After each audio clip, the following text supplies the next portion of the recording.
दोस्तों स्वागत है आपका बिहार न्यूज में। दोस्तों मैं हूं फिरदौस गनी और आप देख रहे हैं केडीवी लाइव। दोस्तों आज हो चुका है 6 नवंबर 2021। तो आज की बिहार की टॉप न्यूज़ लेकर आए हैं आपके लिए। दोस्तों वीडियो स्टार्ट करने से पहले आपसे रिक्वेस्ट है, अगर आप नए आए इस चैनल पर तो फिर चैनल को सब्सक्राइब करके बेल आइकन को प्रेस कर दीजिए और साथ में वीडियो को लाइक कर दीजिए, अपने दोस्तों के साथ शेयर भी कीजिए। तो चलिए दोस्तों स्टार्ट करते हैं आज की पूरे बिहार की टॉप न्यूज़। दोस्तों आज सबसे पहले बात करते हैं कि बिहार में डीजल पेट्रोल के दामों में कमी को लेकर जनता में खुशी की बजाय नाराजगी देखी गई है। जहां लोगों ने बताया है कि मोदी सरकार पेट्रोल डीजल के दामों में कमी नहीं, गरीबों का मजाक उड़ाया है, क्योंकि अभी भी तेल के दाम 100 के पार हैं। इसीलिए हमें खुश होने की जरूरत नहीं है, बल्कि इसका विरोध करने की जरूरत है। भाजपा नेताओं ने भी अपनी प्रतिक्रिया देते हुए कहा है कि मोदी सरकार को भी समझ में आने लगा है कि देश में महंगाई है, जिससे जनता त्राहिमाम कर रही है, उस पर नियंत्रण करने की जरूरत है। भाजपाइयों ने कहा है कि मोदी सरकार ने दीपावली की सौगात ही सही समझते हुए कम से कम बढ़ते महंगाई को देखते हुए डीजल पेट्रोल पर अंकुश तो लगाया। हालांकि भाजपाइयों ने भी बताया है कि तेल के दाम 100 रुपए से कम होनी चाहिए। 100% जनता की राय सामने आई है कि तेल के दाम 100 रुपए से कम होनी चाहिए, तभी देश की टूटी आर्थिक स्थिति मजबूत हो पाएगी। दोस्तों दिवाली के अवसर पर पूरे देश में जबरदस्त उत्साह का माहौल था। देशवासी हर्षोल्लास के साथ दीपावली मनाया, जहां साथ ही अपने घरों को दीपों से सजाया गया। जहां वहीं इस दौरान बिहार के मुख्यमंत्री नीतीश कुमार भी दीपावली के पावन पर्व पर अपने सरकारी आवास में दीप जलाए। जहां साथ ही सीएम नीतीश कुमार ने बिहार वासियों को दीपावली की हार्दिक बधाई भी दी। आपको बता दें कि आम जनता के साथ बड़े बड़े नेताओं भी उत्साह के साथ अपने अपने तरीके से दिवाली मनाया। जहाँ देश के प्रधानमंत्री नरेंद्र मोदी जम्मू कश्मीर के राजौरी में सेनाओं के साथ दीपावली मनाया। जहां वहीं बिहार के मुख्यमंत्री नीतीश कुमार अपने मुख्यमंत्री आवास पर दीपावली मनाया। दोस्तों बिहार के अलग अलग जिलों में एक और जहां कथित तौर पर जहरीली शराब पीने से लोगों की मौत हो रही है। गोपालगंज और बेतिया में मिलाकर अब तक 21 लोगों की मौत हो चुकी है। वहीं बिहार के मंत्री अजीबोगरीब बयान दे रहे हैं। जहां बिहार के पर्यटन विभाग के मंत्री नारायण प्रसाद का कहना है कि आखिर सरकार कहां कहां पुलिस लगाएगी। मंत्री जी ने यह भी माना है कि बिहार में पूर्ण शराबबंदी के बाद भी शराब की बिक्री धड़ल्ले से हो रही है। उन्होंने ये भी कहा है कि जिनके घर वाले शराब पीते हैं उनको समय से सूचना देनी चाहिए। मंत्री से जब पत्रकारों ने सवाल पूछा है कि आखिर सिस्टम कहां फेल है, तो मंत्री ने जवाब दिया है कि आखिर सरकार कितना पुलिस रखेगी, कहां कहां कौन कौन गांव किस व्यक्ति के पास पुलिस रखेगी। वहां जो लोग शराब पीते हैं उनके घर के लोगों को सूचना देनी चाहिए कि हमारे घर के लोग फला जगह शराब पीते हैं, और जब कार्रवाई नहीं होती तब सरकार जिम्मेदार होती। दोस्तों अब बात करते हैं कि बिहार बोर्ड उन छात्र छात्राओं के लिए विशेष अवसर लेकर आया है जिनकी पढ़ाई किसी कारणवश 10वीं की परीक्षा पास करने के बाद छूट गई हो। जिन्हें 2023 की इंटर परीक्षा में स्वतंत्र परीक्षार्थी के तौर पर वैसे विद्यार्थी भी रजिस्टर करा सकेंगे। जहाँ राज्य में कई ऐसे छात्र छात्राएं देखे जाते हैं जो 10वीं की परीक्षा तो पास कर लेते हैं, लेकिन उसके बाद किसी कारणवश उनकी पढ़ाई छूट जाती है। जहाँ एक बार एडमिशन से चूकने के बाद वे फिर आगे की पढ़ाई से वंचित रह जाते हैं। लेकिन बिहार बोर्ड अब ऐसे छात्रों को 2023 में होने वाले इंटर की परीक्षा में बैठने का मौका दे रहा है। मीडिया रिपोर्ट्स के अनुसार इंटर की परीक्षा में छात्राएं अब स्वतंत्र परीक्षार्थी के तौर पर भी बैठ सकती है। इंटरमीडिएट 2021-23 सत्र में रजिस्ट्रेशन करवा सकती है। बोर्ड ने यह नई पहल की है। दोस्तों अब बात करते हैं कि दीपावली के दौरान पटना में 26 अलग अलग जगहों पर आग लगी। इसमें किसी की हताहत होने की सूचना तो नहीं है, लेकिन आगजनी में लाखों की संपत्ति जलकर बर्बाद हो गई है। जहां घटना की सूचना मिलने पर दमकल कर्मियों ने आग को काबू पाया। घटना की सूचना मिलने पर दमकल कर्मियों ने आग को काबू में लिया। जहां 26 जगहों पर लगी आग में 2 बड़ी जबकि अन्य जगह छोटी छोटी श्रेणी में आग लगी। ज्यादातर जगहों पर दीपक और पटाखे इत्यादि से आग लगी। कुछ स्थान पर आग लगने की बजाय शॉर्ट सर्किट रही। ये गनीमत रही कि आग की सूचना दमकल को समय रहते मिली और तत्काल जगह जगह पर काबू पा लिया गया। दोस्तों अब बात करते हैं कि बिहार के 2 विधानसभा सीटों पर हुए उपचुनाव में निर्वाचित विधायक अमन भूषण हजारी और राजीव कुमार सिंह ने कल शपथ ग्रहण कर लिया है। जब विधानसभा में 4 बजे आयोजित शपथ ग्रहण समारोह में दोनों नवनिर्वाचित विधायकों ने शपथ ली है। जब विधानसभा अध्यक्ष विजय सिन्हा ने इन दोनों विधायकों को शपथ दिलाई है। उपचुनाव में जीत हासिल करने वाले तारापुर विधानसभा क्षेत्र के जेडीयू के राजीव कुमार सिंह और कुशेश्वर स्थान से जेडीयू के अमन भूषण हजारी ने जीत हासिल की है। इन दोनों ने कल बिहार विधानसभा में नवनिर्वाचित विधायक के तौर पर शपथ ले चली है। शपथ ग्रहण कार्यक्रम में मुख्यमंत्री नीतीश कुमार, संसदीय कार्य मंत्री विजय कुमार चौधरी, ग्रामीण विकास मंत्री श्रवण कुमार, जल संसाधन मंत्री संजय झा, लघु जल संसाधन मंत्री संतोष कुमार सुमन, पशु एवं मत्स्य संसाधन मंत्री मुकेश सहनी समेत कई नेता मौजूद रहे। दोस्तों अब बात करते हैं कि बिहार में जहरीली शराब से लगातार हो रही मौतों के बीच मुख्यमंत्री नीतीश कुमार का बड़ा बयान सामने आया है। सीएम नीतीश कुमार ने कहा है कि बिहार में शराबबंदी कानून को लेकर सरकार समीक्षा करेगी। हालांकि समीक्षा के दौरान किन बिंदुओं पर चर्चा होगी, नीतीश कुमार ने यह स्पष्ट नहीं किया है। नीतीश कुमार ने इतना जरूर कहा है कि त्योहारों के बाद शराबबंदी की समीक्षा की जाएगी। आपको बता दें कि गोपालगंज और बेतिया में जहरीली शराब कांड के बाद लगातार विपक्ष मांग कर रहा है कि बिहार में शराबबंदी कानून की समीक्षा की जाए। विपक्ष की तरफ से उठ रही मांगों के पीछे नीतीश कुमार ने ये बड़ी बात कही है। नीतीश कुमार ने कहा है कि बिहार में शराबबंदी के लिए जागरूकता अभियान चलाया जाएगा। आपको बता दें कि शराबबंदी कानून लागू होने के बावजूद भी बिहार में जहरीली शराब से मौतें हो रही है। दोस्तों अब बात करते हैं कि कटिहार जिले के कई नदी, जलाशय, पोखर और ताल तलैया में एकाएक जलवृद्धि की वजह से जिलाधिकारी उदयन मिश्रा ने सभी कटिहार वासियों को घर में ही छठ मनाने की अपील की है। यानी कि अगर आप कटिहार के हैं तो आप नदी घाटों पर छठ मनाने के लिए नहीं जा सकते, घरों में ही छठ करने की अपील की है। साथ ही घर तक सभी छठव्रतियों को मुफ्त गंगा पहुंचाया जाएगा, गंगा का पानी पहुंचाया जाएगा। इसको लेकर एक कंट्रोल रूम भी बनाया गया है जिसका दूरभाष नंबर 0645224240 है।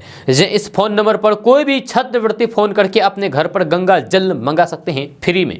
इसकी जानकारी देते हुए जिलाधिकारी उदयन मिश्रा ने बताया है कि सभी छठव्रतियों को उनके घर तक गंगा जल पहुंचाने की निःशुल्क व्यवस्था की गई है। जिलाधिकारी ने बताया है कि फिलहाल कटिहार जिले के 375 घाटों पर छठ मनाया जा रहा है, जिसमें 2 दर्जन से अधिक खतरनाक छठ घाट को चिन्हित किया गया है, जहां पर श्रद्धालुओं से छठ मनाने की अपील की गई है। दोस्तों अब बात करते हैं कि बिहार के पूर्णिया जिले से एक बड़ी खबर सामने आ रही है, जहां आग में झुलसकर 1 साल के बच्चे की दर्दनाक जान चली गई। इस घटना के बाद से घर वालों का रो रो कर बुरा हाल है। परिजनों ने बताया है कि मृत बच्चा का घर एक लौता चिराग था। माता पिता की शादी के 5 साल बाद उन्हें बच्चा पैदा हुआ था, उसकी भी आग में झुलसकर जान चली गई। यह घटना पूर्णिया के सदर थाना क्षेत्र के अंतर्गत खुशकीबाग का है, जहां मामला रेलवे रैंक पॉइंट के पास कृषि फार्म झुग्गी बस्ती की है। यहाँ मोहम्मद आमिर खान के घर में सो रहा उनका 1 साल का बेटा मोहम्मद समीर झुलस गया। स्थानीय लोगों के अनुसार घर के आसपास बच्चे पटाखे फोड़ रहे थे, तभी एक पटाखा मोहम्मद आमिर खान के घर के अंदर घुस गया और आग लग गई, जिससे उसकी जान चली गई। दोस्तों अब बात करते हैं कि हाल ही में बिहार की नीतीश सरकार ने पेट्रोल डीजल की मूल्यों में वेट दर कम कर दिया था, इससे बिहार के लोगों को काफी राहत मिली है। वहीं अब बिहार सरकार बिहार के बिजली उपभोक्ताओं को राहत देने की तैयारी कर रही है। मिली जानकारी के अनुसार ऊर्जा विभाग अभी समीक्षा कर रहा है और जल्द ही बिहार में विद्युत दरों में यानी कि बिजली की दरों में कमी की घोषणा कर सकता है। मिली जानकारी के अनुसार टैरिफ और स्लैब में परिवर्तन करने पर विमर्श जारी है और इसके लिए विभाग बिजली कंपनियों से भी बात कर रहा है। इसके साथ ही टैरिफ और स्लैब में बदलाव के लिए सरकार बिहार विद्युत विनियामक आयोग की सहमति लेने का प्रयास किया जा रहा है। ऊर्जा विभाग के सचिव संजीव कुमार हंस ने मीडिया से बात करते हुए बताया है कि अभी बिहार में 90 श्रेणियों में टैरिफ है। हम लोग इसको कम करके 3 दर्जन तक लाने का प्रयास कर रहे हैं। इससे बिजली दर की असमानता दूर होगी। इसके अलावा 5 स्लैब की जगह 3 स्लैब करने पर विचार किया जा रहा है। एक दर होने पर उपभोक्ता आसानी से समझ सकेंगे कि उन्होंने कितनी बिजली खपत की है। दोस्तों अब बात करते हैं कि बिहार के गोपालगंज और बेतिया जिले में जहरीली शराब पीने से मौत का सिलसिला लगातार जारी है। यह दोनों जिलों को मिलाकर बीते 3 दिनों में जहरीली शराब का सेवन करने से 33 लोगों की जान चली गई है और 11 की हालत अभी भी गंभीर बनी हुई है, जहां कई लोगों की आंखों की रोशनी चली गई है। जहां 18 लोगों की मौत गोपालगंज जिले में हुई है, वहीं बेतिया जिले में 15 लोगों की मौत हुई है और 4 की हालात गंभीर बनी हुई है। वहीं इस मामले में गोपालगंज के एसपी आनंद कुमार ने कार्रवाई करते हुए महमदपुर थाना अध्यक्ष शशि रंजन कुमार और एक चौकीदार को सस्पेंड कर दिया। वहीं बेतिया जिले में नौतन थानेदार और चौकीदार को भी सस्पेंड कर दिया गया। दोस्तों अब बात करते हैं कि लोन नहीं चुकाने पर रिकवरी एजेंट द्वारा ग्राहक के साथ दुर्व्यवहार के अलग अलग किस्से तो आपने अक्सर सुनते होंगे, लेकिन बिहार की राजधानी पटना से लोन नहीं चुकाने पर एक अनोखा मामला सामने आया है। मिली जानकारी के अनुसार पटना के फुलवारी शरीफ में किराए के मकान में रहने वाला एक लड़का हजारीबाग से एक लड़की को लेकर फरार चल रहा था। जब पुलिस ने लड़का और लड़की दोनों को हिरासत में लेकर पूछताछ की तो इस अजब प्रेम की गजब कहानी का उद्भेदन हुआ। आरोपी युवक अमर कुमार सिंह ने पुलिस को जानकारी देते हुए बताया है कि वे एक फाइनेंस कंपनी में बतौर रिकवरी एजेंट का काम करता है। अपने काम के दौरान उसने अपनी कंपनी से हजारीबाग की रहने वाली एक महिला को लोन दिलवाया था, लेकिन वह महिला लोन का पेमेंट नहीं कर पा रही थी, इसीलिए वह अक्सर पैसे के लिए महिला के घर बार बार जाया करता था। इसी दौरान उसकी बातचीत महिला की बेटी से होने लगी और धीरे धीरे वे दोनों एक दूसरे से प्यार करने लगे, जिसके बाद घर से फरार हो गए।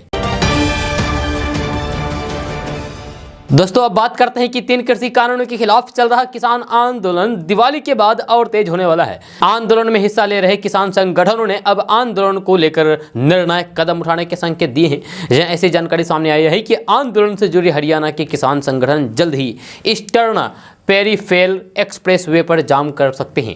जहां हरियाणा के किसान संगठनों की ओर से 7 नवंबर को एक अहम बैठक बुलाई गई।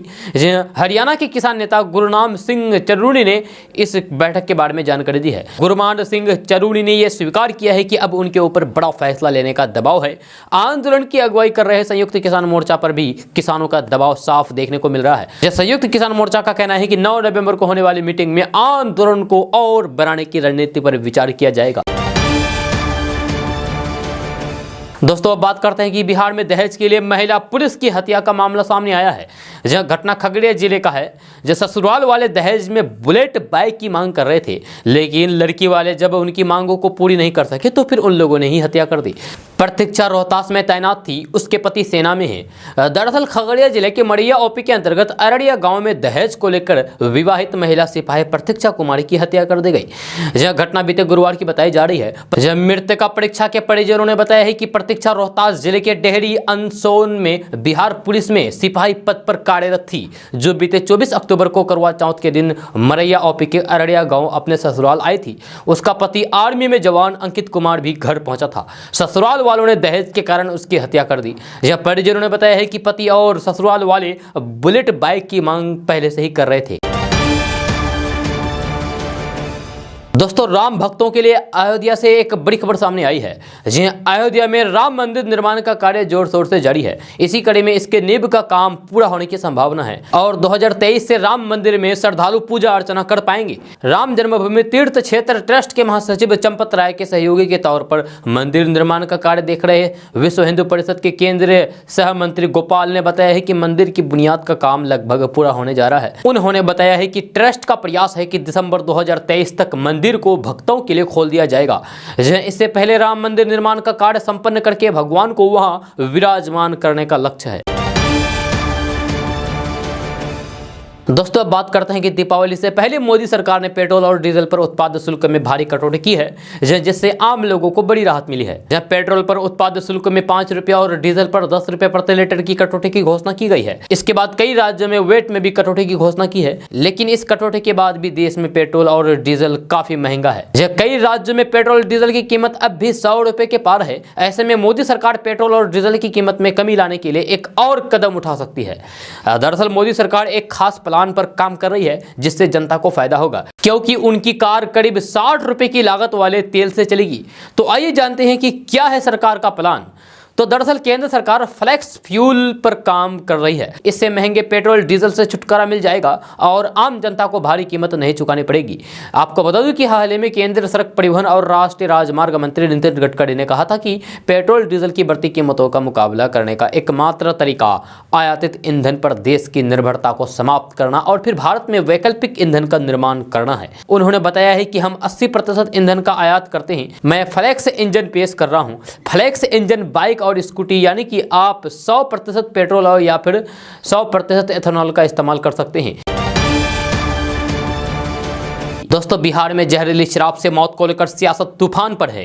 एक तरफ सत्ता पक्ष आरोप लगा रहा है कि जहरीली शराब कांड के पीछे विपक्ष की साजिश से विधानसभा उपचुनाव के बाद मिली हार से विपक्ष बौखलाया हुआ है और सरकार को बदनाम करने के लिए बेतिया और गोपालगंज में बड़ी साजिश रची गई है। लेकिन दूसरी तरफ नेता प्रतिपक्ष पलटवार करते नजर आए।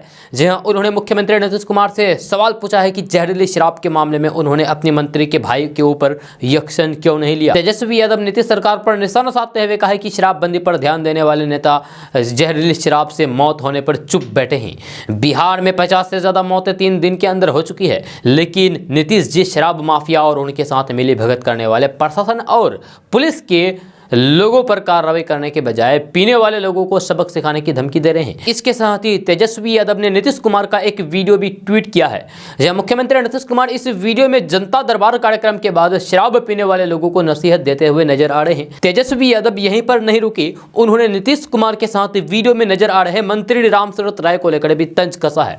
तेजस्वी यादव ने कहा कि मुख्यमंत्री गड़बड़ पर जब बर्बर प्रवचन दे रहे हैं तो इनके बगल में जो भाजपाई मंत्री खड़े हैं ना, उनके स्कूल के अंदर से 2 ट्रक शराब बरामद हुई थी। पुलिस एफआईआर में इसका जिक्र भी है। मंत्री के नामजद भाई को आज तक बिहार पुलिस गिरफ्तार नहीं कर सकी है। ये इनकी कथित शराबबंदी की सच्चाई है। दोस्तों अब बात करते हैं कि बिहार विधानसभा उपचुनाव में हार के बाद आरजेडी सुप्रीमो लालू प्रसाद यादव दिल्ली वापस लौट गए हैं। जब पटना से उनकी वापसी के बाद लालू प्रसाद यादव के राजनीतिक विरोधियों ने जबरदस्त तंज कसा था, लेकिन दिल्ली रवाना होने से पहले ही पटना एयरपोर्ट पर लालू प्रसाद यादव ने खुद कहा था कि उनकी तबीयत ठीक नहीं है। लालू प्रसाद यादव की सेहत से जुड़ा एक बड़ी खबर सामने आई है। लालू प्रसाद यादव को किडनी की बीमारी है और ऐसे में लालू यादव की किडनी में बहुत सुधार नहीं हो रहा है। खबर यह है कि लालू प्रसाद यादव का किडनी ट्रांसप्लांट पर उनके डॉक्टर मंथन कर रहे हैं। केडीबी लाइव को मिली खबर के मुताबिक लालू प्रसाद यादव का किडनी ट्रांसप्लांट सिंगापुर में कराया जा सकता है। हालांकि यह जानकारी अभी शुरुआती स्तर की है। दरअसल लालू प्रसाद यादव जब पटना में थे तब उनकी मुलाकात बीजेपी के वरिष्ठ नेता और राज्यसभा सांसद रह चुके आर.के. सिन्हा से हुई थी। लालू प्रसाद यादव और आर.के. सिन्हा दोनों किडनी के मरीज रहे हैं। आर.के. सिन्हा ने सिंगापुर में अपना इलाज कराया है। इस मुलाकात के दौरान उन्होंने आरजेडी सुप्रीमो लालू प्रसाद यादव को सिंगापुर के डॉक्टरों से संपर्क करने की सलाह दी थी। लालू प्रसाद यादव किडनी ट्रांसप्लांट के लिए सिंगापुर के डॉक्टरों से संपर्क साध रहे हैं। लालू प्रसाद यादव की बेटी रोहिणी आचार्य सिंगापुर में ही रहती है। जाहिर है अपने पिता के ट्रीटमेंट को लेकर वो वहां डॉक्टरों से संपर्क कर सकती है। दोस्तों अब बात करते हैं कि बिहार के उद्योग मंत्री सैयद शाहनवाज हुसैन ने कहा है कि केंद्र सरकार ने एथेनॉल इकाइयों का राज्य का कोटा 6 से बढ़ाकर 17 कर दिया है।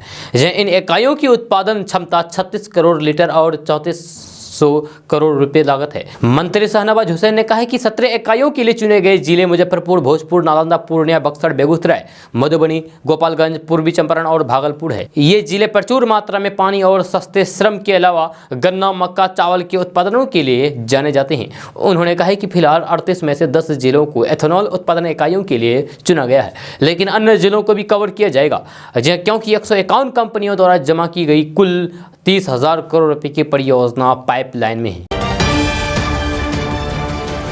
दोस्तों अब बात करते हैं कि भारत में इलेक्ट्रॉनिक स्कूटर की मांग बढ़ रही है। ऐसे में अगर आपको गिफ्ट में ई स्कूटर मिल जाए तो फिर क्या ही कहने। गुजरात के सूरत जिले की एक कंपनी ने ऐसा ही किया है। उसने अपने कर्मचारियों को इलेक्ट्रिक स्कूटर दिवाली के तोहफे में दिया है। पेट्रोल की बढ़ती कीमतों और फिर अन्य कारकों की वजह से कंपनी ने यह फैसला किया है। कंपनी ने इस दीपावली पर 35 कर्मचारियों को तोहफे के तौर पर इलेक्ट्रिक स्कूटर दिया है। कंपनी के डायरेक्टर सुभाष डावर ने कहा है कि ईंधन की बढ़ती कीमतों और अन्य कारकों को देखते हुए हमने अपने कर्मचारियों को इलेक्ट्रिक वाहन उपहार में देने का फैसला किया है। कंपनी के इस फैसले के बाद यह मुद्दा भी मीडिया में चर्चा का विषय बना हुआ है। सुभाष डावर का कहना है कि इससे स्वच्छ पर्यावरण और ग्रीन सिटी बनाने में मदद मिलेगी, साथ ही तेल के खर्च की कीमतों पर भी लगाम लगेगी। इसके अलावा कर्मचारियों को आने जाने के लिए भी सुविधा होगी। दोस्तों बात करते हैं कि प्रधानमंत्री किसान सम्मान निधि योजना के लाभार्थियों के लिए बड़ी खबर सामने आई है। रिपोर्ट्स के अनुसार केंद्र सरकार ने इस योजना की 10वीं किस्त को किसानों के खाते में डालने की सभी तैयारियां पूरी कर ली है। आपको यह भी बता दूं कि आखिर पीएम किसान योजना की 10वीं किस्त कब आने वाले हैं। तो आपको बता दूं कि दिवाली के एक दिन पहले पेट्रोल और डीजल के दाम पर उत्पाद शुल्क में कमी करते सरकार ने जनता को राहत देने का काम किया है। जहां अब सरकार किसानों को खुशी देने जा रही है। दरअसल पीएम किसान सम्मान निधि योजना की 10वीं किस्त को लाभार्थी किसानों के खाते में डालने के सारे इंतजाम कर लिए गए हैं। मोदी सरकार आगामी 15 दिसंबर 2021 तक योजना की 10वीं किस्त जारी करने की तैयारी कर रही है।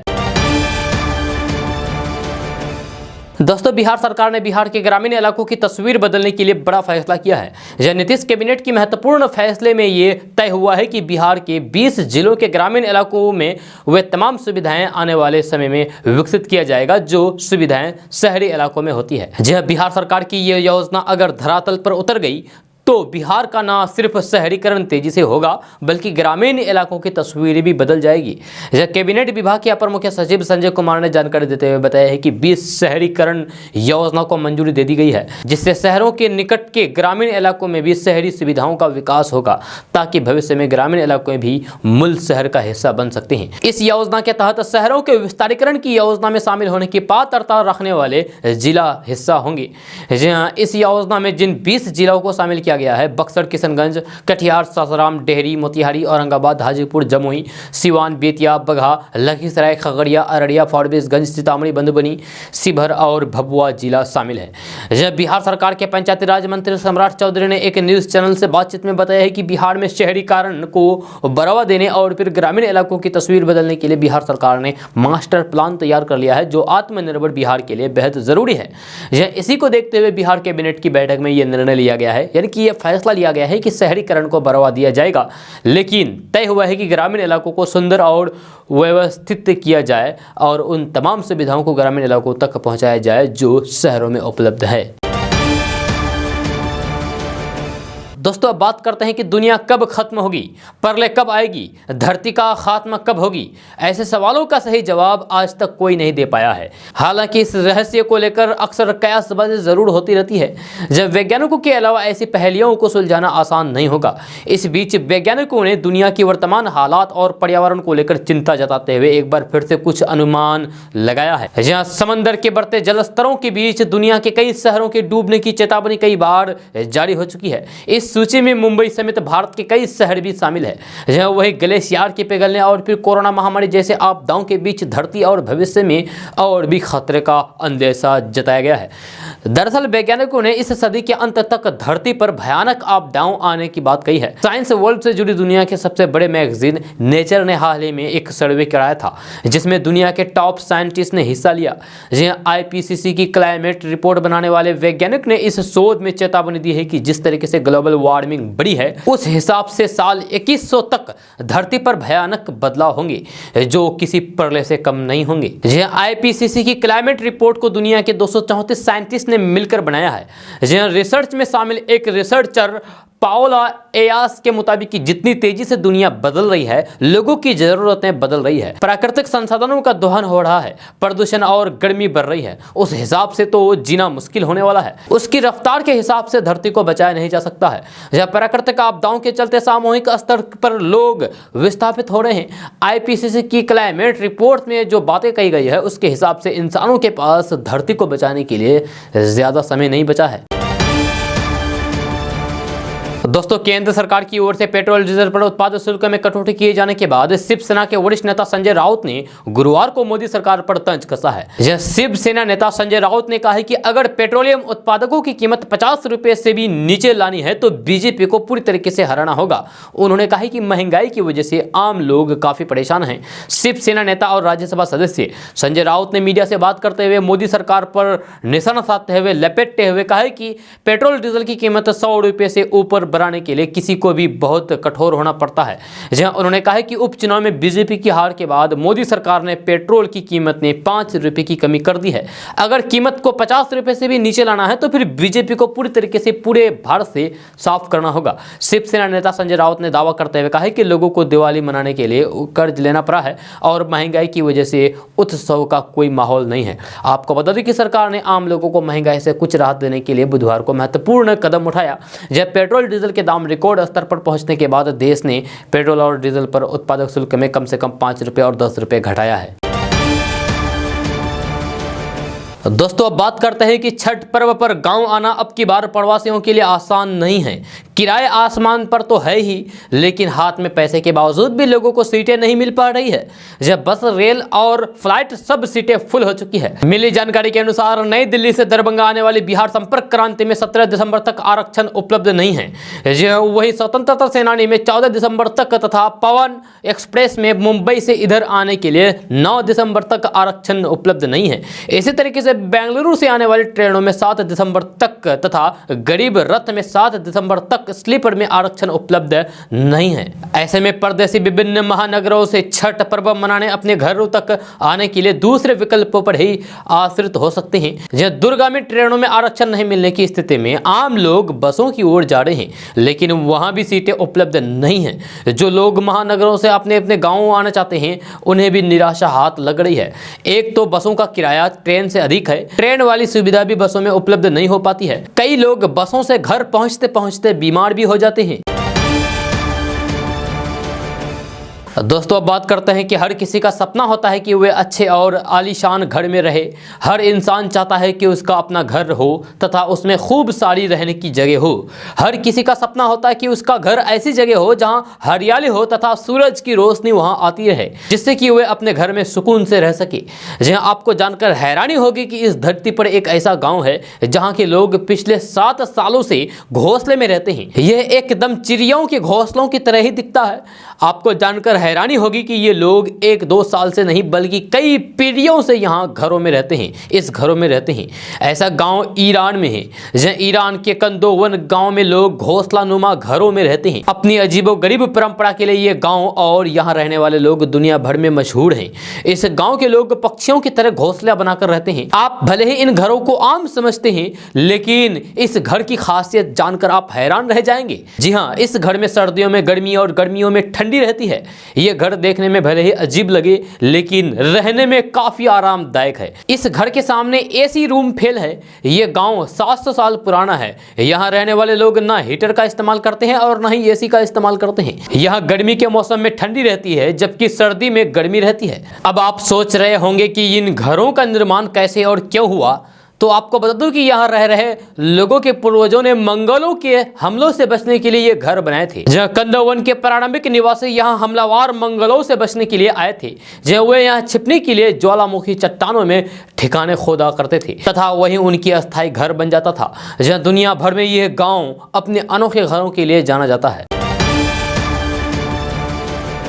दोस्तों, अब बात करते हैं कि पटना, मुजफ्फरपुर, भागलपुर, पूर्णिया सहित बिहार के सभी जिलों में आज से ठंड का असर बढ़ना शुरू हो जाएगा। मौसम वैज्ञानिकों के अनुसार 6 से 11 नवंबर के बीच बिहार के कुछ हिस्सों में, कुछ इलाकों में हल्की से बेहद हल्की बारिश हो सकती है, जिससे तापमान में गिरावट होगी। मौसम पूर्वानुमान में बताया गया है कि बिहार के कुछ जिलों में आंशिक तौर पर बादल छाए रहेंगे, जिसके कारण तापमान में 1 से 2 डिग्री तक गिरावट हो सकती है। बिहार के पटना, मुजफ्फरपुर, भागलपुर, पूर्णिया सहित कई जिलों में कोहरा भी शुरू हो सकता है। आपको बता दें कि अगले कुछ दिनों में न्यूनतम तापमान सामान्य से 1 से 2 डिग्री तक कम रहने की उम्मीद है, जिसके कारण बिहार में ठंड की दस्तक हो सकती है। लोगों को ठंड का सामना करना पड़ सकता है, इसलिए आप ठंड से बचने के लिए व्यवस्था कर लें। जैसे सीमांचल, मिथिलांचल सहित पटना, मुजफ्फरपुर, भागलपुर के बाजारों में गर्म कपड़े भरपूर मात्रा में उपलब्ध हो गए हैं। जब पटना, मुजफ्फरपुर, किशनगंज, अररिया, पूर्णिया, कटिहार, भागलपुर के कई मॉल में गर्म कपड़े पर 25 से 40% तक डिस्काउंट भी मिल रहा है, इसलिए आप फटाफट कपड़ा खरीद ले। दोस्तों, अब बात करते हैं कि प्रधानमंत्री जनधन योजना के लाभार्थियों के लिए काम की खबर सामने आई है। जब प्रधानमंत्री जनधन योजना के तहत देश के गरीबों का खाता जीरो बैलेंस पर बैंक, पोस्ट ऑफिस की और राष्ट्रीयकृत बैंकों में खोला जाता है। इस योजना के तहत ग्राहकों को कई बड़ी सुविधाएं दी जाती है। अगर आपका भी इन बैंकों में अकाउंट है तो फिर आप भी अपने खाते का बैलेंस चेक कर सकते हैं। इसके लिए आपको घर बैठे एक मिस कॉल करनी होगी। तो आइए जानते हैं कि इसकी प्रक्रिया क्या है।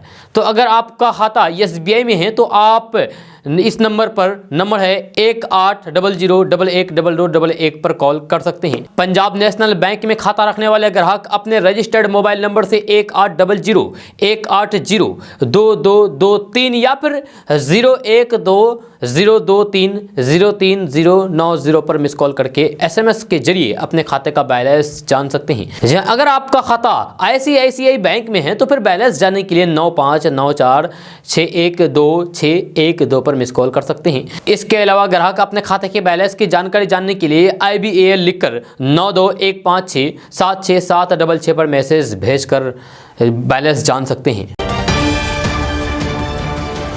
दोस्तों, अब बात करते हैं कि बिहार में तकरीबन 3,23,000 प्रारंभिक शिक्षकों का अक्टूबर तक के वेतन भुगतान की राशि 1749 करोड़ 69 लाख 26,336 रुपये सभी जिलों को उपलब्ध करा दी गई है।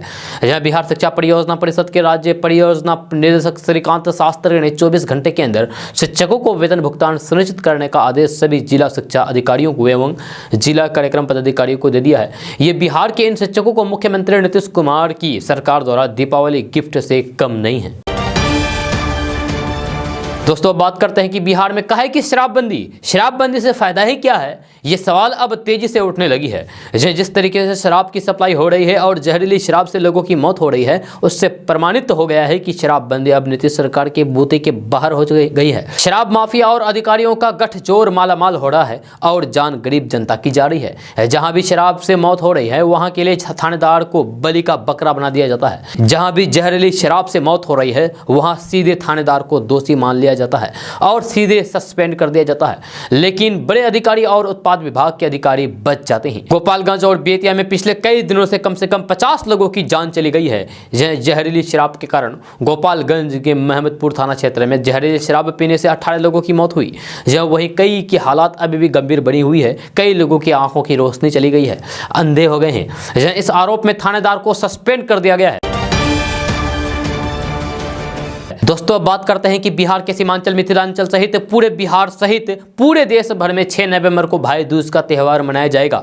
यानी कि आज के दिन भाई अपने बहन के लिए भाई दूज का त्यौहार मनाती है। धार्मिक मान्यताओं के अनुसार भाई दूज का पर्व कार्तिक मास में शुक्ल पक्ष की द्वितीय तिथि को मनाया जाता है। भाई दूज का शुभ मुहूर्त दोपहर 1:10 से शाम 3:21 तक रहेगा। जब भाई दूज का महत्व के बारे में बात करें तो ज्योतिषीय शास्त्र के अनुसार भाई बहन के पावन प्रेम के प्रतीक के रूप में भाई द्वितीय यानी कि भाई दूज का त्यौहार मनाया जाता है। जहां उत्तर और मध्य भारत में ये पर्व मात्र द्वितीय भैया दूज के नाम से जाना जाता है, जबकि पूर्व में भाई कोटा, पश्चिम में भाई बीज और भाव बीज कहलाता है। दोस्तों बिहार के पशु और मत्स्य संसाधन विभाग के मंत्री मुकेश सहनी अपनी पार्टी विकासशील इंसान पार्टी यानी कि वीआईपी का 3रा स्थापना दिवस मनाया। जब वीआईपी के प्रमुख मुकेश सहनी की महत्वाकांक्षा किसी से गुप्त नहीं है। जब मुकेश सहनी ने अब सीएम बनने की अपनी महत्वाकांक्षा खुलकर जाहिर कर दिया है। मुकेश सहनी ने कहा है कि वे नीतीश कुमार के रिटायर होने के बाद बिहार का सीएम बनना चाहते हैं। उन्होंने बताया है कि फिलहाल राष्ट्रीय जनतांत्रिक गठबंधन यानी कि एनडीए में है और आगे क्या होगा बोला नहीं जा सकता। मुकेश सहनी ने बताया कि राष्ट्रीय जनता दल यानी कि आरजेडी अध्यक्ष लालू प्रसाद यादव से उनकी चर्चा होती रहती है, मगर पटना में भेंट नहीं हो पाई। उपचुनाव को लेकर उन्होंने बताया है कि यदि उपचुनाव में जेडीयू के प्रत्याशी नहीं जीतती है तब नीतीश कुमार की सरकार खतरे में आ सकती है। वहीं बिहार के पशु एवं मत्स्य संसाधन मंत्री मुकेश सहनी ने बताया है कि सियासत में प्रत्येक शख्स आगे बढ़ना चाहता है। मंत्री बन जाने के बाद हर कोई सीएम बनना चाहता है। इस रेस में मैं भी हूँ, मैं भी सीएम बनना चाहता हूँ और हम सीएम नीतीश कुमार के रिटायर होने के बाद बनेंगे। दोस्तों दीपावली के साथ ही पर्वों महापर्वों का सिलसिला शुरू हो गया है। इसी कड़ी में कल बिहार के लोगों ने गोवर्धन पूजा की। राजधानी पटना समेत वैशाली, मुंगेर, भागलपुर, बक्सर, भोजपुर, जमुई समेत अन्य जिलों में गाय के साथ ही भगवान कृष्ण की पूजा की। गोवर्धन पहाड़ की भी लोगों ने पूजा की। गोवर्धन पूजा पर लोगों का उत्साह देखने को ही बन रहा था। कृष्ण की पूजा करने के साथ ही गाय की भी गौपालकों ने पूजा की। जहाँ गौपालकों के लिए ये महत्वपूर्ण पूजा मानी जाती है। दोस्तों बिहार की राजधानी पटना से बड़ी खबर सामने आ रही है। ताज़ा रिपोर्ट के मुताबिक बिहार सरकार ने दीपावली के दिन पटना में पटाखे फोड़ने पर रोक लगा दिया था, लेकिन फिर भी पटना के लोग नहीं माने और कई इलाकों में जमकर आतिशबाजी हुई। यह खबर के अनुसार दीपावली की रात आतिशबाजी होने से पटना की हवा काफी खराब हो गई है। आसमान में धुंध जैसे नजारा दिखाई दे रहा है। यह पटना में एयर क्वालिटी इंडेक्स यानी कि AQI 391 तक पहुंच गया है, जिसके कारण लोगों को सांस लेने में काफी परेशानी हो रही है। आपको बता दूं कि एयर क्वालिटी इंडेक्स 391 तक पहुंचना यहां के बुजुर्गों, बच्चों और श्वास से संबंधित बीमारी से ग्रस्त लोगों के लिए काफी खतरा है। इससे इन इलाकों की परेशानियां और भी ज्यादा बढ़ सकती है तथा इन्हें कठिनाइयों का सामना करना पड़ सकता है। मिली जानकारी के अनुसार सरकार ने पटना में पटाखों को पूरी तरीके से बैन कर दिया था। साथ ही साथ पटाखे बेचने वाले दुकानदारों को लाइसेंस भी रद्द कर दिया था और पटाखे फोड़ने पर भी बैन लगा दिया था। फिर भी पटना में आतिशबाजी हुई, जिससे हवा की गुणवत्ता काफी खराब हो गई है। दोस्तों आज का न्यूज़ बस यहाँ तक। कैसा लगा जरूर अपना सुझाव दीजिएगा नीचे कमेंट बॉक्स में कमेंट करके। अगर आप नए आए इस चैनल पर तो फिर चैनल को सब्सक्राइब करके बेल आइकन को भी प्रेस कर दीजिए और साथ में वीडियो को लाइक कर दीजिए, अपने दोस्तों के साथ शेयर भी कीजिए। तो चलो दोस्तों फिर मिलते हैं अगले वीडियो में। जय हिंद, जय बिहार।